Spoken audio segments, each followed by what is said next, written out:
wabarakatuh. Perkenalkan, nama saya Nindi Rizkia Putri dari kelas 11-3. Di sini saya akan melakukan praktikum biologi mengenai osmosis dan difusi. Sebelumnya saya akan menjelaskan pengertian dari difusi dan osmosis. Difusi adalah perpindahan zat terlarut dari konsentrasi tinggi atau disebut dengan hipertonik menuju konsentrasi rendah yang disebut dengan hipotonik. Sedangkan osmosis adalah proses perpindahan pelarut dari konsentrasi rendah hipotonis menuju konsentrasi tinggi hipertonis. Selanjutnya saya akan melakukan praktikum mengenai difusi. Di sini saya akan melakukan praktikum mengenai difusi.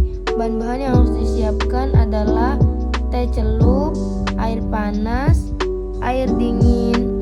Lalu kita masukkan teh ke dalam air panas dan masukkan teh ke dalam air dingin. Setelah itu kita harus menunggu kurang lebih 30 menit untuk melihat perubahan apa yang akan terjadi.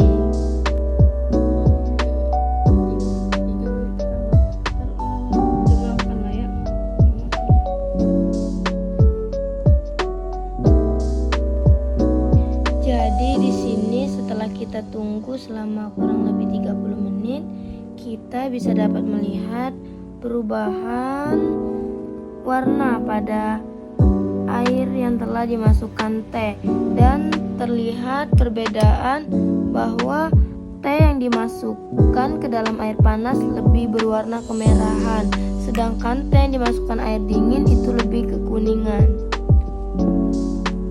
Kesimpulan mengenai difusi adalah suhu sangat berpengaruh terhadap kecepatan suatu partikel dalam bergerak. Sebagai buktinya, teh celup yang dicelupkan ke air panas akan semakin cepat terjadi perubahan warna dalam airnya, dan perubahan warnanya pun sangat pekat. Semakin tinggi suhu, maka proses difusi akan semakin cepat terjadi. Begitu pula sebaliknya, semakin rendah suhu, maka proses difusi akan lambat terjadinya. Jadi di sini saya akan melakukan praktikum osmosis. Bahan-bahan yang harus disiapkan adalah 2 potong kentang, air, dan garam secukupnya. Hal yang harus kita lakukan adalah masukkan garam ke dalam air. Lalu di sini saya mempunyai 2 potong kentang yang sama besar. Lalu kita masukkan ke air biasa dan air garam. Selanjutnya kita tunggu kurang lebih 30 menit untuk melihat hasilnya nanti. Setelah kurang lebih 30 menit, kita akan melihat perubahan pada kentang.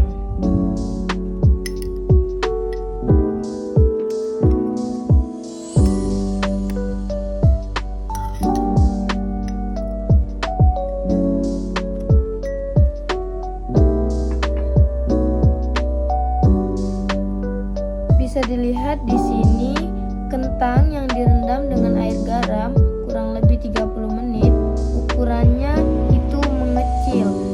Berbeda dengan kentang yang direndam dan dengan air biasa, ukurannya masih sama tetap. Dan juga tekstur yang dimiliki kentang yang direndam dengan air garam itu lebih lembut, sedangkan kentang yang direndam dengan air biasa itu masih keras.